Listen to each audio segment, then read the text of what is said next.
I met an old classmate. We had not seen each other for about 30 years. When I saw him again, this time at a hotel lobby, he was looking simple. He wore simple clothes. I felt touched.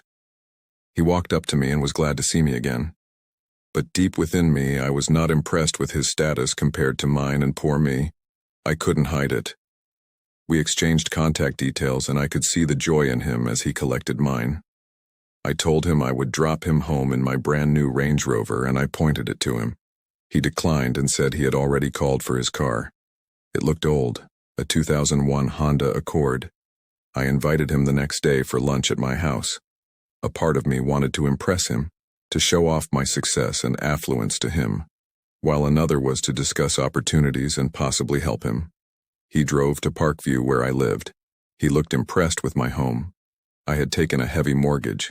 In fact, I was heavily in debt. We had lunch.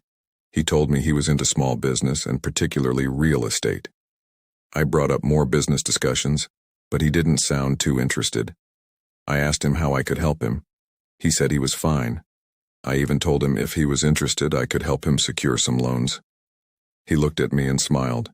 He told me he would invite me over soon to his place. His old car came for him. I was grateful to God for what I had.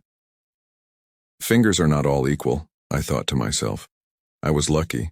I worked in a good place. 2 weeks later, my wife and I went to see him in a remote area. Initially, my wife was reluctant to go because she was not impressed with the man's status as to warrant our visiting him in his house. I was able to convince her that we were close friends in college. We saw the estate. We asked for directions to his home. Those leading us spoke his name with esteem. It was a simple but lovely home, a 4-bedroom bungalow. I saw 4 cars parked in front. We entered his home. It was simply elegant, with a touch of class inside. He welcomed us warmly. Lunch was well served. His wife called him sweetheart. During lunch, he asked about my MD. He said they were friends. I saw a company gift on one of his tables nearby. That company owned about 38% shares where I worked. I inquired from him about it. He smiled. He told me he owned the company. He also owned the estate. I did not know when I called him sir, I was in awe of him too. I had learnt a lesson in humility, a big one. Appearances are deceptive. He noticed my discomfort. Driving back home, I was very quiet. My wife was humbled and extremely calm. I could perceive the thoughts in her mind. I looked at myself.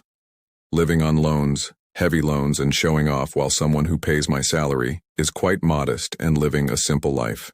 Indeed, deeper rivers flow in majestic silence.